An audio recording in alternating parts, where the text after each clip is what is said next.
Yo, what it do? It's your boy Lontae. You can follow me on all socials at Lontae the Great. It's your boy Almighty Tab, aka Tab's Clip. All my social media is right there down below, or somewhere on the screen, wherever Lontae putting it at. It's below, right? Yeah, bro. we can't see it. And we had a. Oh shit, the folks, he tweaking over there. But like I was saying though, how you feeling, bro? I'm chilling though. Really, real life, man. Blessed to be here, bro. Listen, I'm trying to make sure, I pull this up right. But strictly, I just wanted to break down first before we even really get into it. I just want to say it is a wrestling pod. We might grow into something bigger, but this is just the basis of it. It's everything is coming from wrestling, primarily WWE, for anybody that's out there witnessing or watching. And that's pretty much the basis of what we starting here with this episode right here. Yes, sir. But now, so like starting off though, like tell the people like what made you like get into wrestling, like wrestling, love wrestling. So boom, check this out. This started back in 2007. No, I lied. It was 2008. It was around summer of 2008. I'm watching the Marines on USA Network or whatnot. I'm like, bro, this is crazy. Like, he jumping, doing who is this guy? My mama told me, oh, that's John Cena. Who is this guy? She could be a wrestler. And coincidentally, right after the movie went off, wrestling Monday Night Raw came on right after that. So I'm like, that's the same guy that was. So I'm like, he an actor and he a wrestler. Next thing you know, I just like fell in love ever since. Yeah. Not with John Cena, but with wrestling. I mean, John Cena, but like, y'all get what I'm saying. Yeah, like, bro. Then as time go on, I would just SmackDown like months later. I'm like, oh, it's more than just a red show; it's a blue show too. Yeah, no. That's kind of where it started, the movie Marine, bro. Yeah, no, that's crazy. My shit was kind of different. Like, I watched other sports when I was a kid at first. Like, first I was like, I watched some football, but I was really into basketball. And my homie, one day we was outside, he had an action figure. Crazy enough, John Cena. But he had an action figure. And I was like, damn, who is this? What's this? And he was like, oh, it's John Cena. Then he put out a Triple H and was like, it's John Cena and Triple H. And I'm like, damn, I want to be hip. Like, that was the first thing to me. I'm like, I just want to know what wrestling is. Like, hold on, how he got action? He got all this cool shit that go with this. What even is it? So I stayed at his house he was like either that day or another day, like right and soon back. Monday Night Raw came on, so that was either like a Sunday or a Monday. Like he was like, yeah, bro, it's finna come on tonight. And so he had me watching. I'm like, nah, this shit is crazy. Like this shit, the fireworks, all that shit. I'm like, bro, this is crazy. I seen John Cena, like he was coming out the rapper gimmick into the like superhero John Cena gimmick, but like he was still. This was probably like it was like around that same time. It was probably about a year later, probably like 9. It's probably 09. It was close. It was coming up on 09 because I remember that because for Christmas I got SmackDown vs. Raw 07. But 08 was the new one. And then you know the games come out around my birthday. 09 came out. So it was like 08, 09, like, but it was like late 08. Like, but yeah, so like that's when I started. And then like what locked me in was not John Cena though, it was really like Jeff Hardy. But them was my two top guys, bro. I started watching SmackDown. I'm like, bro, who is I'm like, cause after I'm thinking, okay, a wrestler is like just like the big bulky. Yeah. There is a wrestler. Yeah. I saw Jeff Hardy doing flips. I'm like, what the? So it was John Cena put me on Raw, and then it was Jeff Hardy, bro. So I'm like, bro, what? And this was around his like, I'm doing this when he's like bigger than Obama. So it was like I was in his peak Hardy like just in time. Yeah, no, that is tough though. But no, that's what I'm saying. I was coming in off the end of that. Like WrestleMania 25 was like when I started really was like in depth watching. So like I remember like the end of the Jeff Hardy hype because like by WrestleMania 25 is when he was fighting Matt Hardy. stuff like that. I remember that's when I really like was like, I can't say I wasn't watching it before then, but I was like stamped like in like Monday, Friday, I got something to do. Like Sundays, I'm trying to either stalk the website or something like that's when I had that happen. Like, but nah, but yeah. So like we said, we both said John Cena, Jeff Hardy, some of my favorite wrestlers. But like, tell me like some of your other favorite wrestlers that you got out there, man. Okay, now we talking about current or all time? Because this is like a different. I mean, if you wanna, you wanna put a number on it? We could put a number on it, or we could keep it kind of freelance, so you could just go. But I want to keep them separate, but at the same time together. So we could do current and all time. But I don't know if you want to put 5 or 10 or. We can do 3 and 3. I'll do 3 and 3 right now. All right, that's fine. That's fine. Till another day, we can probably get it further. So right now, do 3 of all time. We can do 3 current. Do men and women top 3 all time. We don't want to leave nobody out. So if you're gonna do top 3, then based off your favorites. No personal preference like in ring. Don't make it if you like them for that reason, but don't make it about who at the top of the list and like that. Like if they your number one favorite, they your number one favorite. But yeah. Okay, and then this is also a thing too. They can be a current and of all time, right? They're still an active. Yeah, yeah. You can more so decide how you want to choose it. So if you want to put him on all time list, but take him out your current, because like currently he older, you're not really feeling him, but all time you could do that. All right, so I'm gonna start with ladies. Ladies first. I'm a gentleman. So I'm gonna start with like I'm gonna name my 3 current, and then I'm gonna do my 3 of all time with women. So. Now, this is a ranking or just like the 3 that I like. Now, if you go rank it, it'll be based off your favorite. But if not, you could just say them. We don't got number one. Don't have to be number one. Your number one favorite. It could just be one of your favorites. But if you the only reason I'm saying it because I don't know about number 2 and 3, but number 1 is like my number 1. You already know. So, bro, you're a funny guy. All right, another question. Can I start from number 1 to like 4, 2, 3 or 3, 2, 1? Go 3, 2, 1. Go 3, 2, 1. Because even if you're confused on 2 and 3, number 1 is number 1. Okay, number 3 of all time, I'm gonna put Trish Stratus. Oh wait, no, I'll take that back. Okay, I'll take that back. Scrap that. Wait, no. Jeez, bro. Of all time. Okay, I'm gonna put Melina. Number 2 is Kelly. And number 1 is AJ Lee.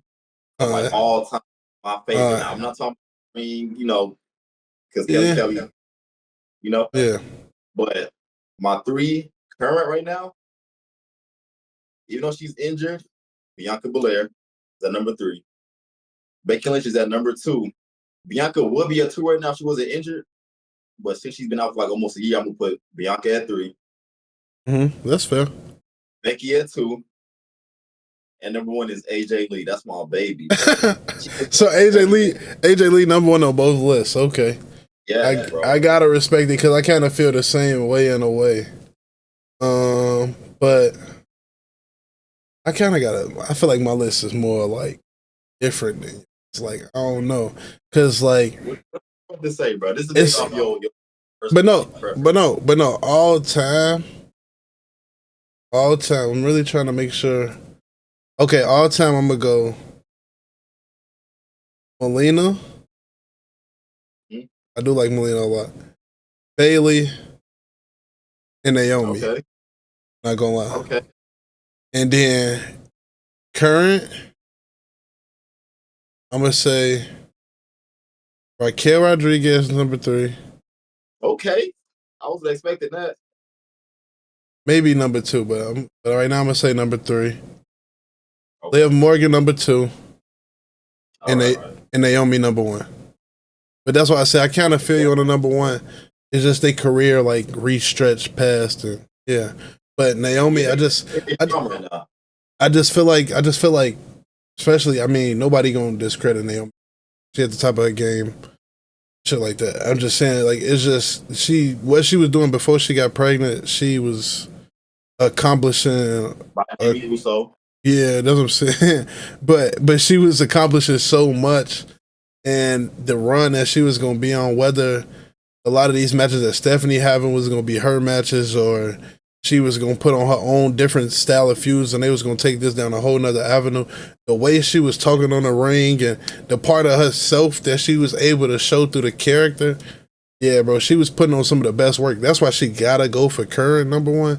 But yeah, all time, I just felt like she was one of the most underutilized people in WWE, like the whole time. Like just like Bailey too. In the industry for like a long time. More than anybody can. Yeah, that's what I said. Just like Bailey too. I feel like both of them are two like very undermined, underutilized, but very, very liked talents. Like they when you look at them, like they got a look to them that makes them stand out at all times. But then they also are very likable, even as heels or even as dirty players. Sometimes do stuff run its course, yes, but that's the thing where I feel like that's also, it's not always just on the person that's playing the character. It's on WWE to allow them to expand the character, and that's why I feel like them two get lost in a shuffle. Like Natalya, another one, but she's not on the list, but she's another one that gets like lost in that shuffle. But so for the men though, I don't know. Huh? I see you snuck in Natalya, but I'm listening, bro. No, I ain't sneaking Natalya, bro, because Natalya don't count, bro. If I'm gonna sneak anybody in, bro, it's not gonna be Natalya, bro. That's what I'm saying, bro. But okay. Yeah, turn now, right? Yeah. Go ahead. What's your yeah? You can go all time. Do you go current? Woo! All time, man. 3. Okay. All time, bro. This is so crazy. you stalling, bro. I know I'm stalling. All right, so I'm gonna say 3. Shawn Michaels. He's right there. Number 2 for me. I'm gonna. okay, hold on. You can cut this. Let me start real quick. No, you good, bro. You good. Okay, boom. All right, so greatest of all time, my personal favorite, like top 3. Mm-hmm. I'm going to put at number 3. Like anybody could be at number 3 right now, bro, which is crazy. But my favorite, I'm going to put Jeff Hardy in my 3. Shawn Michaels number 2, and John Cena as my number 1. Yeah. Now I wasn't gonna put CM Punk at 3, but I like Jeff Hardy way more than CM Punk. I know CM Punk is better in the ring than Jeff Hardy in a lot of ways. Personal favorite, Jeff Hardy right there. And so our top 4 wouldn't be the same, but I gotta cut you off before you go to your current because I feel like our currents are gonna differ. But I have the same list. I feel like you said I got Jeff at 3, Sean at 2, John at 1. But I can't remember things. That's exactly what you said. But yeah, that's my same list. Yeah. So I just kind of had to. I kind of gotta give it. Jeff only at 3 because his ups and downs. No offense to him. Like his 6'7", his ups and downs. But on bro, his but Wednesday. But but Shawn Michaels kind of the same way. But on the cusp of what Shawn Michaels did for me as a kid on his way out, it kind of held a little more impact. As far as being able to look back at what he did, I don't really feel the impact of what Shawn Michaels did to the company back in the 90s and the 80s. I don't really know what it felt like to resent him or be a Bret Hart fan, or some of these people Stone Cold fan had these other emotions towards Shawn Michaels and didn't like him. I always liked him since I known him, and then he went out, so it was like I always had stuff to look back at. I never had nothing to live that part of him to live through. And John Cena, I mean, John Cena, he beat every bad guy.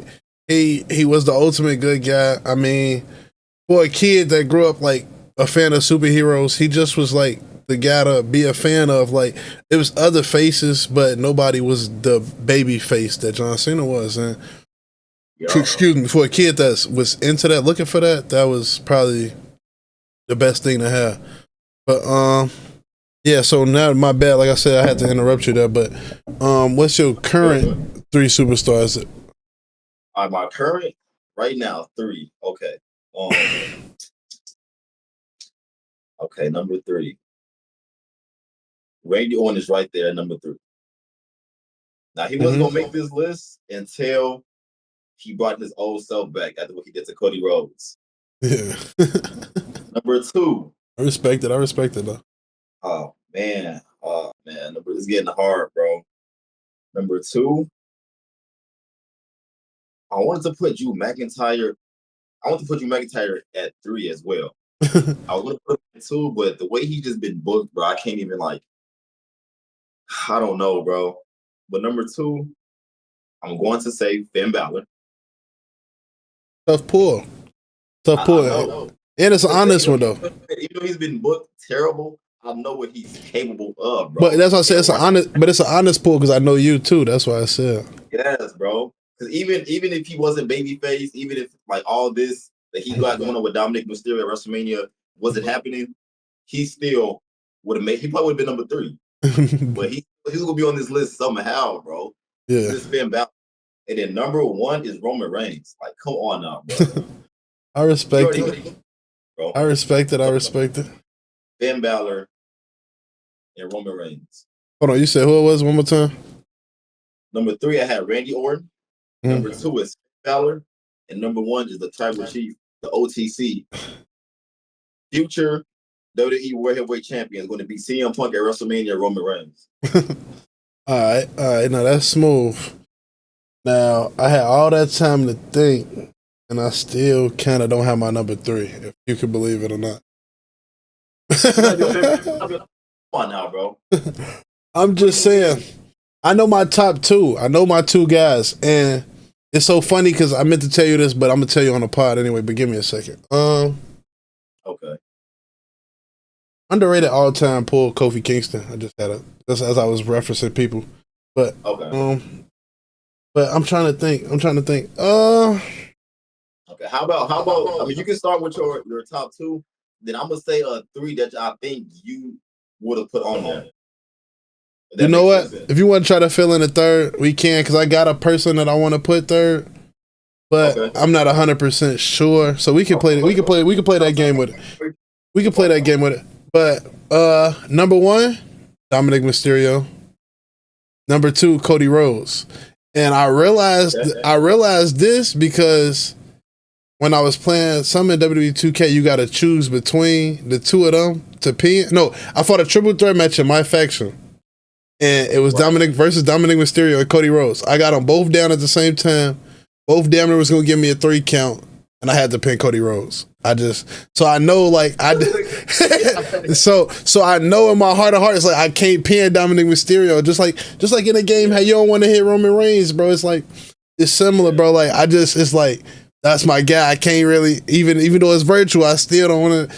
And I had that moment. I was like, damn, I see what Tev mean. Damn, okay, but yeah. So who you think I was gonna put at 3? Give me the 3 pulls, and I'm gonna let you know. As you're talking and whatnot, I thought about 2 actually. I was gonna say Trick Williams or Logan Paul. One of those. I thought one of those was gonna make the list, especially Logan Paul. I hate to say it, bro. You're right.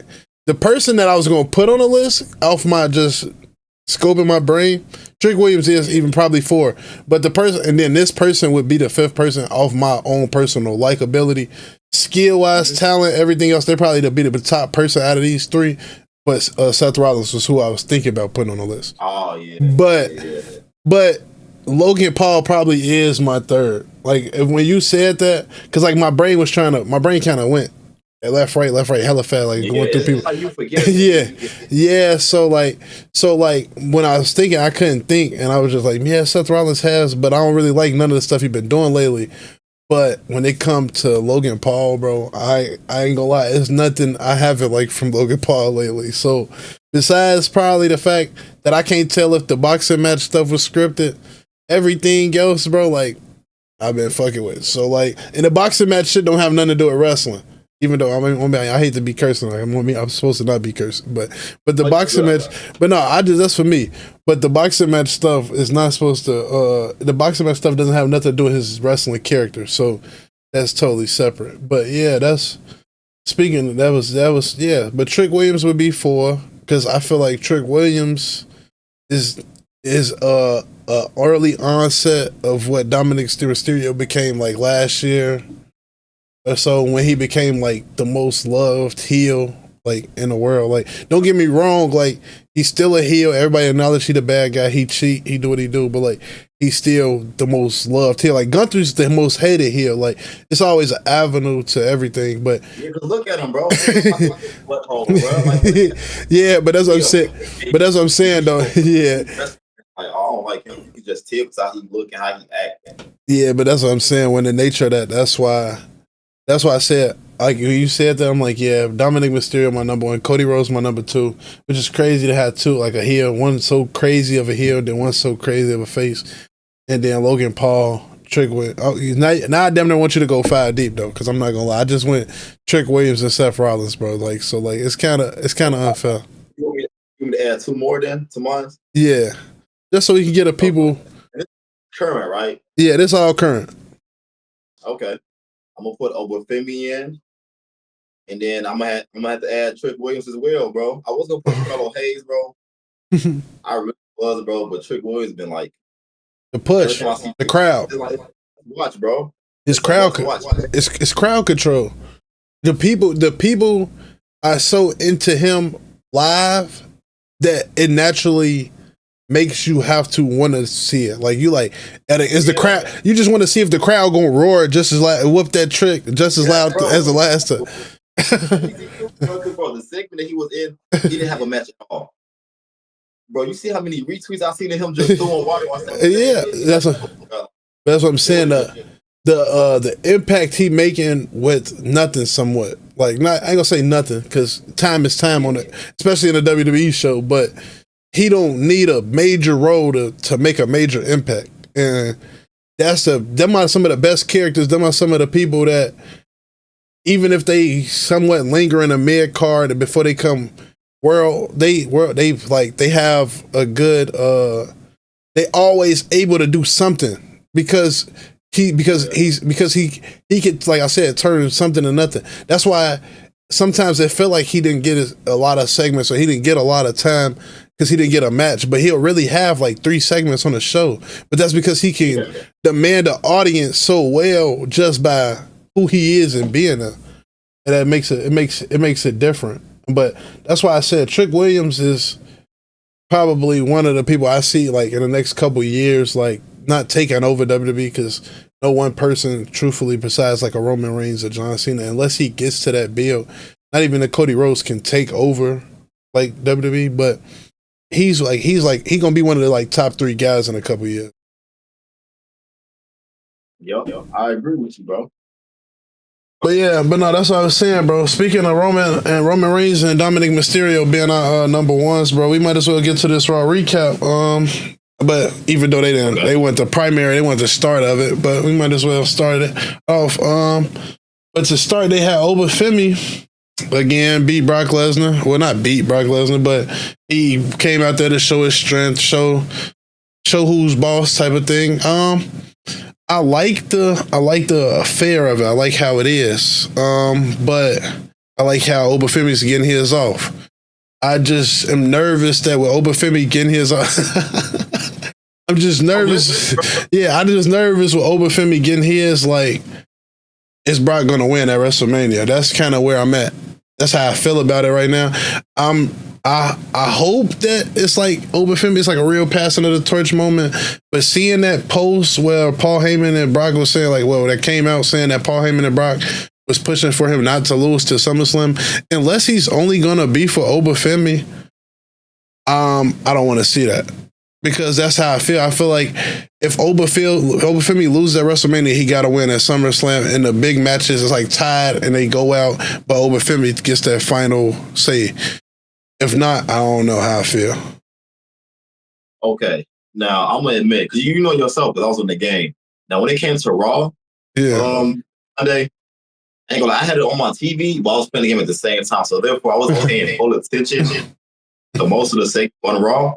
But I know everything that happened though from like what I witnessed. Yeah. I didn't see what Over 50 did to Brock, and I thought like, okay, Brock gonna whoop his ass. I turn around, I see Brock outside just yelling. I'm like, bro, did Over 50 just? And people thinking just because Over 50 had the advantage 2 weeks in a row, that means that Brock is going to win. I don't think that's the case, bro. If that's the case, then whoever Seth Rollins fighting with Paul Heyman, Seth Rollins is going to lose because then Seth Rollins get the upper hand on Paul twice. I mean, and that might be the case, but I feel like it's all storyline based at that point. Yeah, and you low key jumping, but we can also. So we'll get to that in a second more so, but yeah, but at the same time, I think it's all case based scenario on who Seth Rollins' opponent is even at that night. But after Obafemi laid out Brock, they did the whole back and forth. Paul Heyman and I'm swearing that he better this is gonna be the highlight of his career. We had the Usos come out and they had a non-title match against the Vision, in which Austin Theory's in the match. LA Knight decided to come out and help, so to speak, the Usos, and they still got disqualified to the brass knuckles. The Crash Out Jay, bro. He was all the rep. Bro, he was to expose the turnbuckle like, okay, he just and they got disqualified, bro. And I like yeah, but I like the angle though. I like the angle of him like being in Crash Out mode. Don't get me wrong. I just don't understand what it's fulfilling. Just like it's not fulfilling me to keep putting LA Knight in these angles and having him so geared towards defeating the Vision when I don't see the Vision necessarily full-fledged going anywhere right this moment. So it's not like he's going to disband the Vision. So I don't see why he keeps being pushed to like, oh, I'm going to ruin the Vision. It's like when it's not going to get him anything. But that's kind of that's where I'm looking at it, and I don't mean to say like it's not going to get him anything. Like he on the show, he got a spot, he got a position. But when you watching it, it's like, oh, they used LA Knight again. It's like he's just a filler guy. It's like he's more of a side character. Exactly, he's a filler guy. That makes sense, bro. I'm not saying they're like side characters, but they like. They're not the main focus, but they're side characters of Roman's and CM Punk story. And then the Vision is like side characters to that. And then the side characters to that is LA Knight. So it's like exactly. He's at the. I want to play with LA Knight, bro. I didn't see anything when the whole Vision was there. I really don't see him being at WrestleMania at all because of like the. That's what I'm saying. Yeah, that's what I'm saying. There's so much stuff going on around them that I can't see where he's gonna fit in, and nothing that they're putting him in pertains to him fitting in, if that makes sense. Like, and even if somebody was to come back, Brian Breaker, Bronson Reed, whoever, he still wouldn't be the guy that I'm seeing that would be in that position to be fighting that guy. Because I hate to say it, if he was, Seth Rollins wouldn't be here, and he would kind of be in that position. But with him not being in that position, whoever comes out, Brian Breaker, Bronson Reed, which they saying if Brian Breaker not supposedly healthy, is supposed to be a one match hire or something Paul Heyman does with Drew McIntyre or something, because right now, no, not Drew McIntyre, somebody else. I forgot. It was another name on the card because Drew McIntyre supposedly got the Jacob Fatu stuff, but it's somebody else. It was another bigger name that I seen. Who was supposed to have a one match like thing I seen somewhere in one of these tablets. Next time I gotta note it so I can have it for the pod. But but that's what I'm saying though. But if it's not one of those type of things, LA Knight, like you said, the Vision is kind of like partial beefing with Seth Rollins. They partially playing a role like. And everything that happened, like the other characters that are hurt, played a role in a lot of what's going on with CM Punk and Roman Reigns, but are not really there anymore. So therefore, it's like the beef started to go to the Usos which is why like there's like a side beef to a main beef, and then he's like a side character to the beef, like you said. I want to see him do something more. I hate to say it, they could go put him. He don't have to win the Intercontinental, because on Raw, the way the Intercontinental belt is and it works, he not even big for the belt. But they could put him kind of like in that type of scene for us. Like, just give him something that's not so rivalry oriented, but he's like on the back end of it. As far as Crash Out Jay, I feel like until we see Raw, and if they lose the belts next week, we don't see the story of how bad it's impacting them, if that makes sense. Because it could be Crash Out Jay, but he could be Crash Out Jay like he just knocked down everything in front of him. It's a kind of good thing. Or it could be Crash Out Jay, he start costing things. And if he start costing things, I don't want to see another Jimmy versus Jay match so far, but the way they had the little tit for tat. That's not going to happen. Yeah, not right. I don't think it's going to happen at WrestleMania anyway, but the way they had a tit for tat fighting CM before Roman Spears, CM Punk and all that, they always sowing that seed of like sibling like rivalry. So I just don't know where that goes. Like, that's kind of what I'm. And then we had the AJ Lee Becky Lynch confrontation. Best segment of the night, bro. Best segment of the night, bro. But I will. Oh my goodness, man! I love. They both yeah. Excellent on the mic. I know since since her return, her promo has been kind of like cringe or whatnot. We've been saying like she's so happy. Oh yeah, I'm back. I'm your favorite wrestler. But no, but this is way different than the other promo. She was actually like actually a promo, bro. The promo that Becky Lynch cut too. Becky Lynch is good. No matter what segment in, bro, I haven't seen. There's been not one bad Becky Lynch anything except for that match that her and Lara Valkyrie, but that was Lara's fault. A lot of it was. Yeah. We're not gonna speak on that. That's it is what it is. Everybody have a bad day. Yeah. My fault. I'm kind of no, you're good. Now. But yeah, that segment, I like the segment just because of the promo. Like, at least they did something with like them not fighting each other yet or brawling. But it was that promo that AJ Lee had cut, bro. Like she had like that spark in her, bro. I'm tired of. I'm not gonna say that happy go AJ stuff, but it was a different promo. Like you gotta stop playing around. Again, you didn't got beat up twice by Big Lynch from my eye. Like, come on, what that? I know, girl. Come on, girl. But no, that's why I said like you said though. Becky Lynch been impeccable lately. I ain't gonna lie. Like.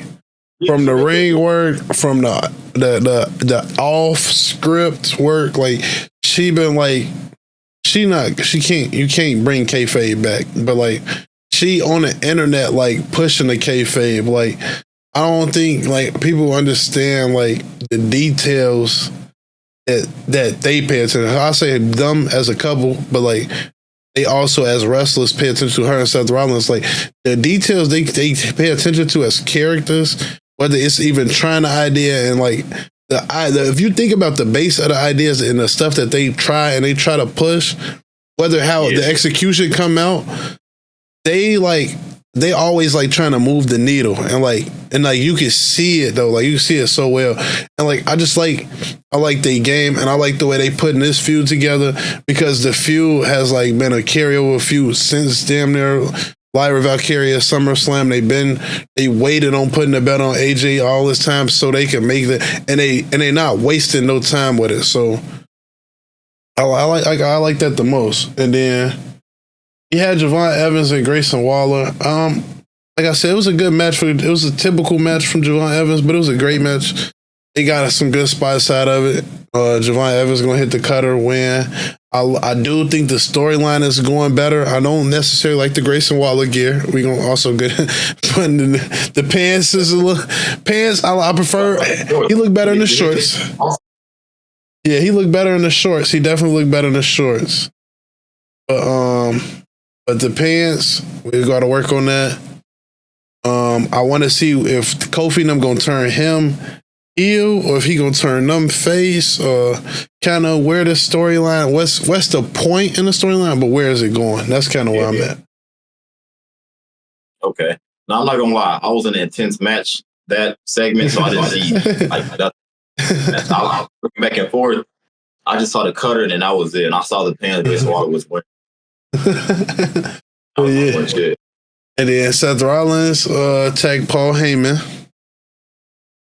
I like that they sent him out there. That's why I said it's supposed to be somebody's supposed to come back or it's supposed to be a one match thing. But that's what the whole point of it was like he finally got his hands on Paul Heyman again. He called him. Paul Heyman didn't have nobody else because Obafemi made Brock mad. The Vision lost, so and they didn't get the. Logan Paul was knocked out. Austin Theory is upset. He was just by himself. I get it. Like it's like he stretched thin because he running out of gas, so to speak. He'd crossed too many people, so that's why Seth Rollins was able to get him. But if it's not Braun Breaker coming back, I wish I knew that name that they said. That was a one match hire, but that's still crazy. Like that was a crazy. I like the storyline that they're giving. You said what? They from NXT or something? You know what roster or brand they're from? I want to say they're from Raw, but they just haven't been around for a second or so. But if it's not, I'll try to look it up in a second. But we had Bailey and Lyra defeat the Kabuki Warriors. Okay.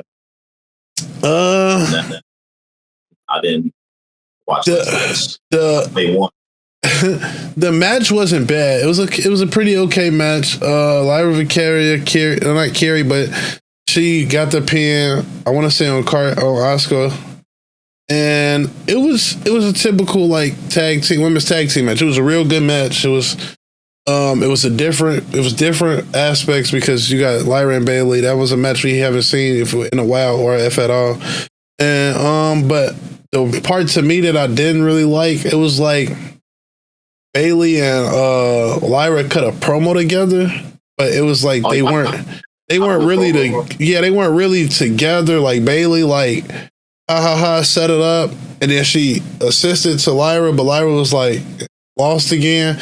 And I don't want to be like, I hate to say that because she did the little spin promo and she gave it, but it was almost like Bailey was like, they want me to cut the promo, but here, like you get some in too. So like she could try to like help her get that seriousness and that edge back. And it was just like Lyra was trying to be serious, but she was like lost, so to speak. Now I don't want to use lost as a bad word to use, but that's kind of was the word. And so like she kind of like got through it, and then Bailey had to like clean it up. But then they almost threw like a commercial in there for Madison Square Garden, and then TD Garden in Boston was mad. So then they got started booing, and then Bailey tried to like say we gonna win the belts to try to make them like cheer back. It was just like weird. The whole thing was just off, and like I feel like WWE should have planned it better. Like, to be honest. After the Bailey and Carrier promo, they set up for Dominic Mysterio to come out for the Intercontinental Championship. He was pursuing to get his Intercontinental Championship back. As him and Dominic. Yeah, it's him and Dominic. He is Dominic. It's him and Liv are going to the ring. Stephanie Valkyrie comes out and ambushes Liv. It was a whole big battle. All that. It was. He cut to after it all. They cut to commercial. Dom in the ring by himself. Penta finally comes out. They have a match. I want to say. Yeah, they have a match. Finn Balor comes out towards the end. Dom goes for the frog splash. Penta reverses. Roll up. 1, 2, 3. He's still Intercontinental Champion. JD tries to help Dom. Gets beat up by Finn. Dom leaves JD. And then that was like pretty much it for that segment, I think. But I like that segment. I just mad that Dominic Mysterio didn't get his belt back. I understand that the beef is going towards the Finn Balor versus Dom at WrestleMania, but that was just I wish that he could have got his belt back. I kind of wanted the feud. No, but I wanted But I wanted the Finn Balor feud to be for the IC title at the same time because I wanted Finn Balor to finally get another singles title while he first got into this babyface run. Because then I feel like it would have skyrocketed him for a world championship, like real push. But they put him back in the world title picture before this feud. But I also feel like that was to kind of boost Dominic Mysterio because if he can hang with somebody that can hang with the world champion, then he could possibly be the world champ. And but yeah, what's your opinion on that though? I probably should have been finna the Counter Championship as well. Unless they got something way bigger in store for Finn Balor, per se, like Money in the Bank or King of the Ring or whatnot. Now, I'm not saying that's true. I want it to happen, but there's probably something bigger planned for Finn Balor. That's even if he wins at WrestleMania, because I don't even know who's going to win that match, bro. Honestly, that's what I'm saying. I don't feel like he needs to bring out the Demon for Dominic, because it hasn't been that much of a blood fuel for him to like do that. But yeah, I don't know who's going to win that match either, bro. Honestly, so it depends on WrestleMania, depending on where it goes. If Finn Balor lose, then I don't know. But if he wins, I can see him go for like Money in the Bank or something. Yeah, I can still even losing, I could kind of see him going there because like I don't feel like they're gonna stall him out after that. And if they're gonna not make the belt on the line, I mean they both potentially plan on making both of them more in that main event type of scene. So I can't see them doing that for either one. But after that, we had after the coup de grace to JD that Finn did, CM Punk finally came out. He addressed Roman Reigns. He told Roman Reigns that he ain't fine with being old. That it's fine that he his young boy, but he getting old and he sent many shots at Roman Reigns. I'm not gonna lie, he sent crazy shots at Roman Reigns. He sent crazy shots at the bloodline. Like as far as like coming at another man, like just one character and not like the WWE as a whole or behind the scenes. This is like that was like some of the best like joke and like character work CM Punk did, especially coming back. Like, cause like he digging. He like besides the dad line, he's like he not cutting too deep, but he like digging and trying his best to like really show that he getting up under their skin. And and I think it's like working, but it's like I like the way they showing a slow build to it. But that was pretty much Monday Night Raw. He pissed Roman off enough. He pissed the Usos off enough for Jay to run up on him.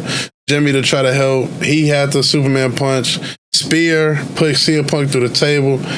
CM Punk was still talking best after talking about he don't need help to get up. Roman the only person that need help. Yeah. But I think it was a good Raw. I think it was things that could have been better about it. But overall, I think it was. Somebody does a wrestling move because Roman won what? February 28th, right? Yeah.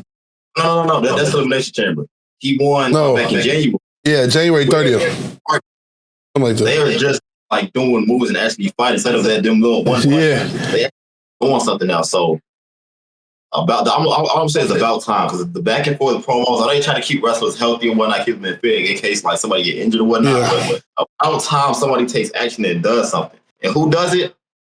The Tribal Chief, bro.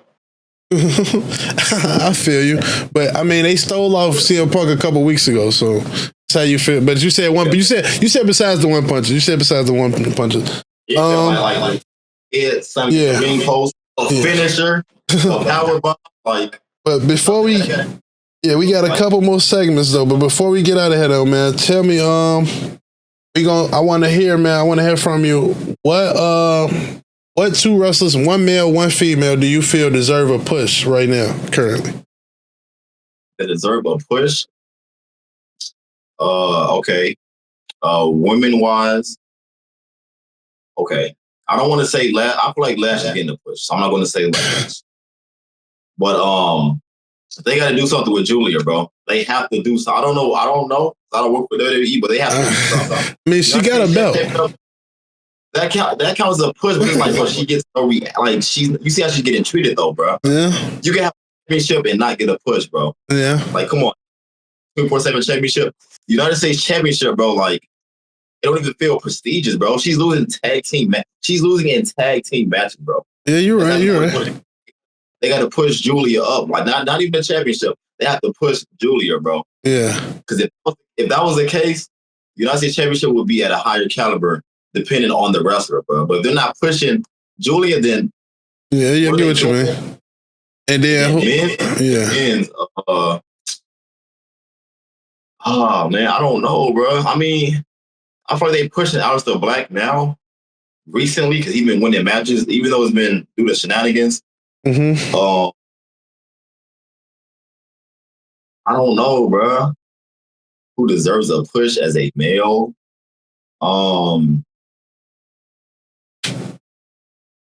man, I don't know, honestly, bro. I mean, shoot, LA Knight. I guess I'm gonna put LA Knight in there, bro. I don't blame you. I don't blame you. My women would be Raquel Rodriguez. I do think she gonna get a belt before the year is up, but I feel like she's put in these very good situations. She looked at very powerful, very strong, but she's not. They're not putting her in a position to like win matches. She just booked like she's almost booked like the Big Show back in the day. She's come in, she's a very dominant force, but she's never the winner. So it's like, what does it all matter for? Yeah. And that's the part that I hate. Matches last year. She had the most matches, right, of last year. I think she did. I would have to fact check it, but I think she did. And then for the men, it's really two names I want to say, but I'm not going to cheat this one. Okay. So I'm going to go with who I put on my list, though. I feel like they using him, but Trick Williams, but like he not being like pushed. Like I feel like the feud that they put him in with Sami Zayn is dragging a little bit. I feel like it's because it's not worth. A lot of feuds when they're not worth anything substantial, it take weeks and weeks is not good for it to take, and that's just how I feel. Because like it's always something, it's always an interaction, it's always something with them, and so that's who I kind of feel need a different direction, a bigger push. And then before we get out of here, bro, give us a hot take of the day. Like one thing, whether it's good, bad, in between, what that you think might happen is good. You definitely think it's gonna happen. Definitely know it's gonna happen. It might happen, or like something like that. Just give me something like that's crazy. It just be your own opinion. Just like it's a hot take. I know that Cody Rhodes is losing his championship at WrestleMania to Randy Orton. It ain't nothing you can do about it. Do nothing to stop the RKO, bro. All right, bro. My hot take is totally different, but I will say this, bro. I hope Cody Rhodes don't lose. I'll say that first. But lastly, what I'm gonna say is, I think everybody in the Judgment Day, Finn Balor included. So at this point, when I feel like everybody in Judgment Day or recently removed will touch some type of singles gold, or besides JD McDonough before the year is up. Okay. Because Damian right now with tag teams, Rhea, she might have a chance at winning. And I also say, and it's so funny, I wasn't even including them, but even if you do include them, everybody that's in WWE, they might. Because, I mean, Edge not going to touch gold. But like you said, Rhea probably touched gold at WrestleMania. Damian, Dominic already touched gold this year. Finn, I feel like he's going to touch gold this year. R-Truth. Yeah, R-Truth, Raquel. I feel like Raquel is probably going to, if nothing else, win IC title. I told you, I think it's another hot take, but you can catch me on this one. Roxanne Perez is probably going to win Money in the Bank. And so I think all of them, Liv Morgan, if she don't win at WrestleMania, I feel like somewhere before this year is up, they still going to give her that belt at least one time. And so the only person I see not touching gold, no offense to him, sorry to him, is JD McDonough. But at the end of the day, I feel like that's just my hot take. I feel like that as a team and as solo wrestlers, even JD McDonough himself, but I just don't know if it's a official class for him yet. Like I feel like he more like a United States Championship type of singles card holder, not an Intercontinental. And on Raw, what's the name? That's what he had to be. But like I said, bro, I appreciate the people, anybody that got this far. I appreciate anybody that tuned in. We just plan on making this a better and better. Like, share, subscribe. Then y'all can listen to this on your way to work, on the way to the gym, on your way to sleep, anywhere. Make sure you like, share, subscribe, bro. We will be doing more of these, bro. Yeah, we get more of these in. No, I was just saying we're gonna definitely be getting more of these in. We're gonna try to get a real schedule for y'all. We're gonna format it, but nah, y'all, anybody that's watching from episode 1, bro, you just experiencing the growth from us, man. We appreciate all of y'all, man. Peace, man. Y'all have a good, love and blessings, man. Y'all have a good one. Y'all stay safe.